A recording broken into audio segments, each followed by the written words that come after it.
Carlos Tavares, je suis le frère à Michel Tavares. Donc on est originaire de Sevran. Voilà. Alors Jean-Louis Mandang, je suis coach actuellement, entraîneur. J'ai fait une grosse carrière en amateur et en professionnel. Je suis équipe de France amateur, j'ai participé aux Jeux Olympiques d'Atlanta. J'étais vice-champion d'Europe en amateur, puis ensuite je suis passé pro.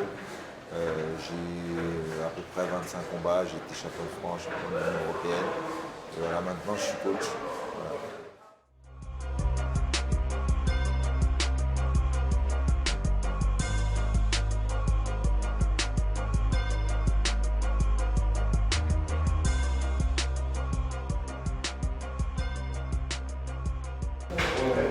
Déjà,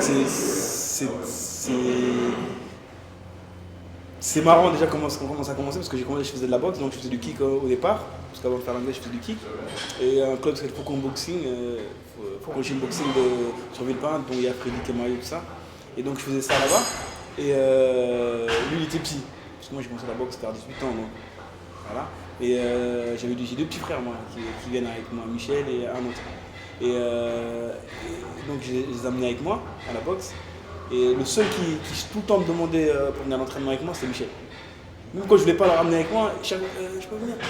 Non, mais t'as pas préparé tes affaires. Donc lui, il a des choses à faire préparer. Donc il venait avec moi, c'est comme ça qu'il a commencé la boxe avec moi. Et il n'a pas lâché. Franchement, déjà, j'ai commencé la boxe avec lui, entre guillemets, et j'ai arrêté la boxe à cause de lui. C'est lui qui m'a fait arrêter ma carrière, entre guillemets. Parce que quand il arrivait vers 13-14 ans, à la salle, je le voyais faire à la salle. Et alors que moi, j'étais un grand gaillard, hein, parce qu'on a au moins 10 ans d'écart. J'ai 25, 26 ans, je me voyais lui à 14 ans ce qu'il faisait. Et j'ai dit non, j'ai plus rien à faire sur la ring, j'ai plus rien à faire. Parce que voilà, à 13, 14 ans, ce qu'il faisait, moi à 24, 25 ans, je voyais que je ne savais pas le faire. Donc ça m'a démoralisé. Alors Michel Tavares, je l'ai connu quand il était tout gamin, quand il a débuté la boxe, parce qu'il a débuté à Aulnay-sous-Bois, le club dans lequel j'ai fait toute ma carrière. Et donc je l'ai suivi, j'ai vu toute son évolution jusqu'au jour où il est entré à l'INSEP en équipe de France et qu'il a continué à faire quelques belles performances qui l'ont mené même aujourd'hui à faire partie de la WSB la saison dernière pour la franchise italienne et apparemment ça l'amène maintenant à l'APB.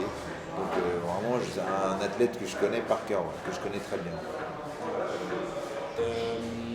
L'évolution, Michel, franchement, c'est mon petit frère, c'est vrai, mais c'est quelqu'un de doué. Ouais, il apprend vite, il comprend vite. La rigueur, non, il est assez rigoureux comme quand il commence les entraînements, c'est quelqu'un que quand il s'entraîne, il s'entraîne. Mais il y a beaucoup mental. Après, la rigueur, c'est vrai, bon, il est jeune, il sait qu'il est doué, donc des fois, il joue sur la facilité. C'est vrai, je le reconnais. Mais il y a aussi un petit côté mental, dans le sens où quand ça devient dur, soit à l'entraînement ou même surtout en combat, de pouvoir répondre présent. Parce que des fois, vous allez rencontrer quelqu'un qui est aussi doué que vous, mais sauf que lui, il a travaillé un peu plus que vous. Et là, c'est là que la différence se fait. Parce que c'est bien beau d'être doué, mais souvent les doués, ils n'ont pas l'habitude de souffrir. Dès qu'ils leur demandent de souffrir, c'est nouveau, ils ne connaissent pas. Et c'est ça qui fait souvent mal au cœur justement aux doués, de perdre contre quelqu'un qui n'est pas doué et qui va qu'au mental. Ça fait mal de dire merde, il n'est pas doué, il m'a battu. Mais pourquoi il t'a battu? Parce que lui, toute sa vie, ça a été dur. Donc aujourd'hui, tu as rencontré, c'était dur, ça ne change pas d'habitude. Alors que toi, c'est devenu dur, tu n'as pas l'habitude, c'est nouveau. Donc tu flanches. Et c'est là le mental. Et c'est ça qu'il faut peut-être travailler. Ça. Les Brésiliens, je pense qu'ils ont pris un adversaire assez bon pour donner la réplique à Falcao, mais pas assez bon pas assez dangereux pour le fracasser. Moi, c'est ce qu'ils pensent. Voilà, j'espère qu'ils seront. J'espère qu'on va aller les braquer là-bas. En tout cas, on va se préparer pour. We ain't playing with you. Step your ass up. What you wanna do? And get your ass knocked down. What you wanna do? Get ready. What you wanna do? 3-6 Mafia. Let's go. Yeah. We ain't playing with you. Down. Je me présente, Tavares Michel, 24 ans, membre de l'équipe de France, catégorie moins de 75 kg, membre de Dolce Gabbana Italia Thunder.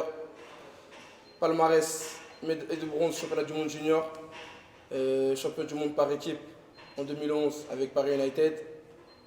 Voilà. C'est les deux. Moi, je pense qu'un boxeur qui va à la PB, il a ce double objectif d'avoir un parcours de transition vers la boxe pro à purement parler. Et à côté de ça, la possibilité de se faire qualifier éventuellement pour les JO. C'est professionnel, ça devient encore plus professionnel qu'auparavant parce que avant je boxais sur un rythme de 3 rounds de 3 minutes avec l'équipe de France, puis avec l'Italie, le Dolce Gabbana Italia Thunder sur 5 rounds, et là j'augmente encore de 3 rounds, c'est-à-dire que ça commence à devenir de plus en plus professionnel et c'est le but, donc ça peut que être mieux et j'espère m'épanouir dans ce nouveau format. 8 rounds de 3 minutes, ça représente la distance d'un combat pro pour des pros confirmés, largement confirmés. Les débutants pros, ils font 4 rounds de 3 minutes, les débutants. Après, on passe à 6 rounds de 3 minutes. 8 rounds, ça veut dire qu'on est vraiment déjà confirmé. Et puis après, c'est 10 pour un titre national et 12 pour un titre international. Donc 8, c'est quand même, on va dire que la IBA, via la PB, rentre de plein pied dans un format pro. 8 rounds de 3 minutes, si c'est de la boxe amateur, je comprends plus rien à la boxe. Je suis en pleine préparation pour un combat qui se passera au Brésil le 13 septembre face au frère Falcao. Il y a des appréhensions, oui et non. On a toujours des appréhensions en abordant quelque chose qu'on ne connaît pas, un format qu'on ne connaît pas. Après, il y a des appréhensions, on se pose des questions, oui, mais il y a aussi des certitudes. On sait que Michel, c'est un boxeur qui a un bon niveau, donc voilà, la boxe, c'est l'adaptation. Si on a un bon niveau, a priori, c'est qu'on sait s'adapter. Donc je pense que Michel, à ce niveau-là, il est bien sûr qu'il se pose des questions, bien sûr qu'il y a de l'appréhension, mais pas outre mesure. Il sait que ça le fera. Le fait de boxer sans casque, avec des bandes professionnelles, moi, je trouve qu'il n'y a pas grand-chose qui a changé, à part que je suis plus à l'aise, étant donné que je n'ai pas le casque.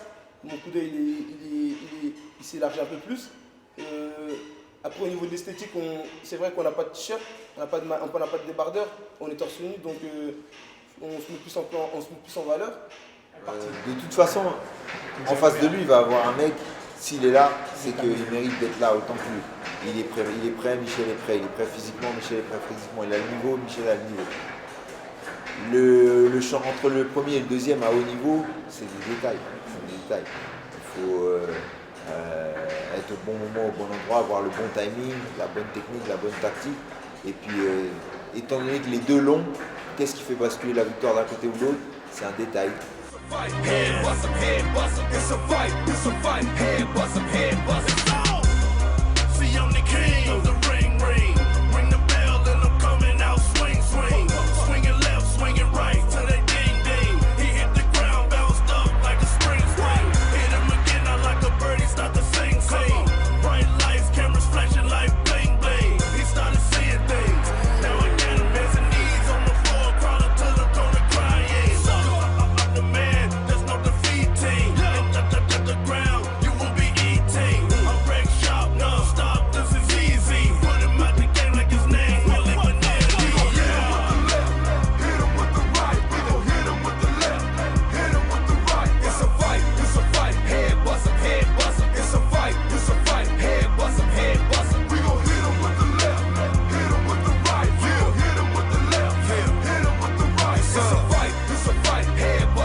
Au Brésil, français en France, italien en Italie, puis je sais pas moi, chinois en Chine, puis papou en Papouasie.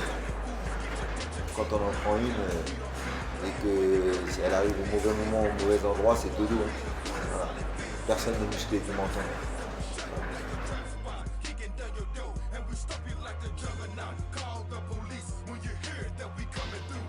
Rendez-vous le 13 septembre à Rio, au Brésil, pour un combat choc. Ça va faire mal.